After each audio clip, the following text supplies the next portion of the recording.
Good evening to all. I am Rehman, your biological teacher. Yesterday we discussed about nutrition. Now, today we are going to start about circulatory system. It is also one of the system in the first unit life process in biology syllabus. Before we go to that circulatory system, what is the definition of circulatory system? The movement of body fluids. Body fluids means blood and lymph from one part of the body to other parts is called circulation. The movements of body fluids like blood and lymphs from one part of the body to other parts is called circulation. The circulation of blood was first discovered by William Harvey, an England doctor in 1628. Then we will discuss about that what are the functions of circulatory system. If you observe that the functions of circulatory system,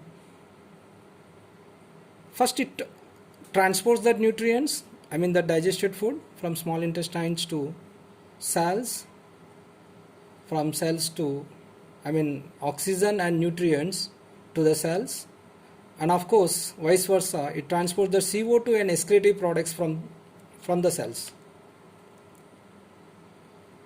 and it prevents that infection of microorganisms. Like we know that blood vessels, particularly white blood cells, are helps in this process. And circulatory system also regulates the body temperature, and it involves in osmoregulation process also. So all these are the functions of the circulatory system.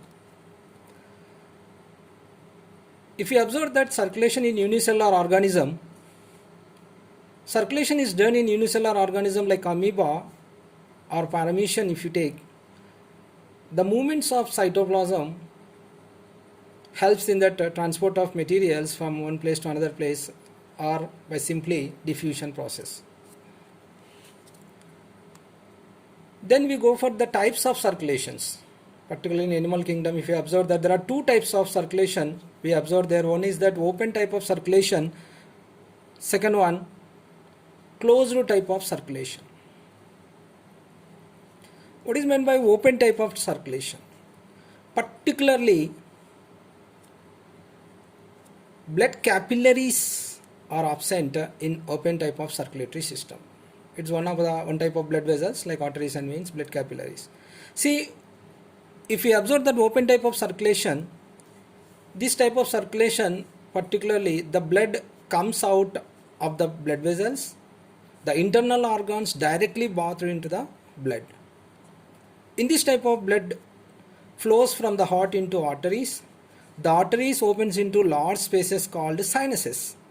Total body cavity has divided into sinuses, and in these sinuses blood flows freely from one sinuses to another sinuses. So the sinuses, the blood is carried by veins to the heart. So there are no interconnecting vessels, means capillaries between arteries and veins. Blood is freely flow in body cavity, canal like structures or sinuses from one sinuses to another sinuses.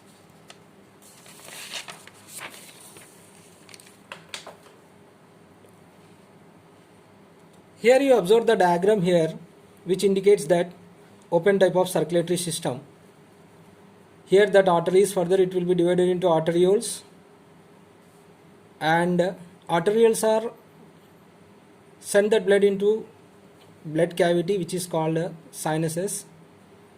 Of course, sinuses helps that transporting that blood from one place to another place.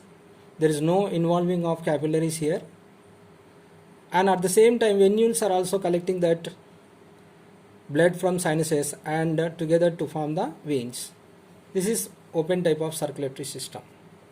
If you observe that which type of animals are showing this open type of circulatory system, it is found in annelids, like leeches is a good example for this.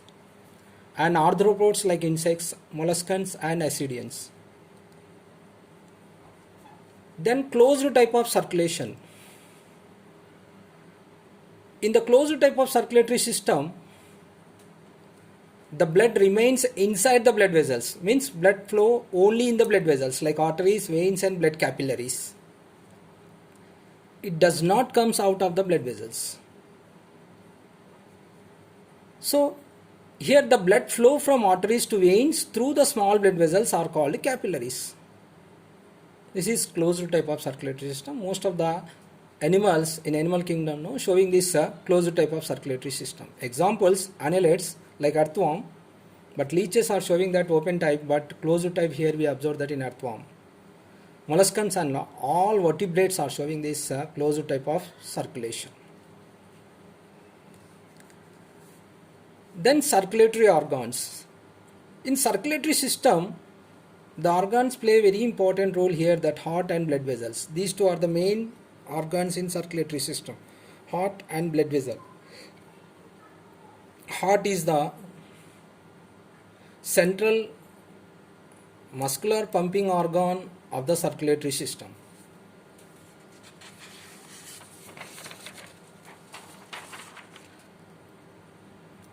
Next, if you observe that circulation in higher vertebrates, like from fishes to mammals, fishes, amphibians, reptiles and birds and mammals, if you observe, the evolution of heart chambers in vertebrates, if you observe from fishes to mammals here, in fishes we observe the two chambered heart. One is that one, the upper chamber is auricle and the lower one is called ventricle. If you observe that in amphibians from fishes, the chambers of heart in fishes 2 chambers, whereas it will be increases into 3 chambers in amphibians. The upper 2 chambers are called 2 auricles and the lower one is known as ventricle. Upper 2 chambers are divided into right auricle and left auricle. Whereas in reptiles, lizards, snakes, these are the crocodiles, these are the good examples under that reptiles kingdom. They have 3.5 chambers heart we observed here. Means the upper 2 chambers are completely divided into right and left auricles, whereas the inner one incompletely divided ventricle we observed here. Whereas in aves, birds or mammals, if you observe 4 chambered heart we observed there, the upper 2 chamber auricles are completely divided into right and left, whereas the inner chamber, lower chambers are also completely divided into right and left ventricles. Next, another topic, single circuit circulatory system. What is meant by single circuit circulatory system? Double circuit circulatory system. We people are commonly observing that in animal kingdoms. Single circuit circulatory system, if you observe, particularly fishes are showing this type of single circuit circulatory system. Once you observe that cycle here, we already learned that one in fishes consisting of 2 chambered heart, the upper one is atrium and lower one is called ventricle. Here, through caval veins, they collect the deoxygenated blood from different body parts and pumps this deoxygenated blood to heart. Before it will be entered into that, it forms sinus venuses here. So sinus venuses collects that deoxygenated blood through that caval veins from different body parts and pumps this one into atrium. And atrium pumps this deoxygenated blood into ventricle. And of course, heart pumps this deoxygenated blood for oxygenation to gills.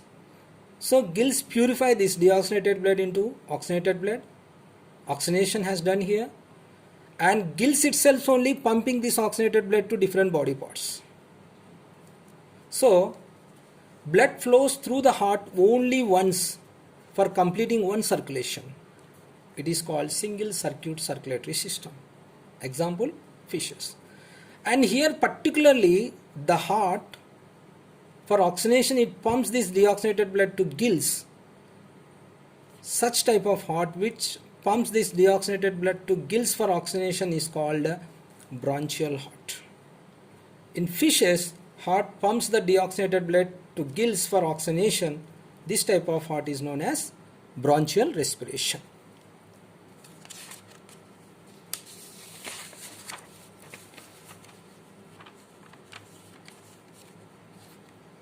Next, double circuit circulatory system. Double circuit circulatory system, if you observe, particularly amphibians, reptiles, birds or aves, mammals, all are showing this double circuit circulatory system. Here, the blood flows through the heart twice for completing one circulation. It is called double circulation. The two circuits, if you observe that, one is that pulmonary circuit, blood transport in between lungs and heart.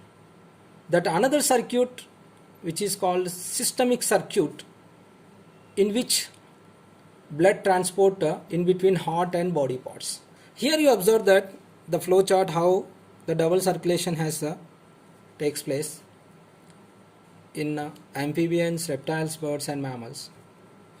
Here the upper chambers of heart, or right auricle and left auricle, right ventricle and left ventricle. Here one circuit is formed. The heart, this is lungs. See, lungs and in between heart. See, transporting of blood from chambers of heart to lungs. It is nothing but pulmonary circuit. Whereas another circuit is also formed here in between body parts and heart, which is called systemic circuit. And particularly here you observe that heart, for oxygenation, it pumps the deoxygenated blood to lungs. Such type of heart which pumps the deoxygenated blood to lungs for oxygenation are called pulmonary heart. Next, structure of human heart. Before we have to discuss that, the total structure of human heart, we have to learn about that the external features of human heart. Of course, we know that heart is a conical shaped organ. It is made up of with cardiac muscle. Cardiac muscles are involuntary muscles. The functioning of these muscles are not under our control. Heart is located in the center of the thoracic cavity. Thoracic cavity actually made up of with backbones, rib bones and chest bones.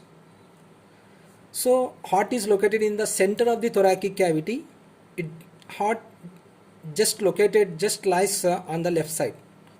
Normally people are saying that heart is located left side, but actually just lies towards that left side. Actually it's located in the center of the thoracic cavity. It just lies on the left side. Heart is made up of with cardiac muscles. Particularly we observe this type of muscles only in the structure of that heart. We won't observe in any organs. The size of the heart, human heart, is on his fist.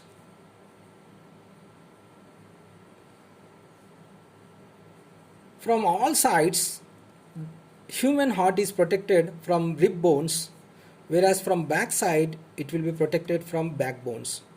Like that, rib bones from all sides, from back side backbones gives that protection from external shocks and injuries.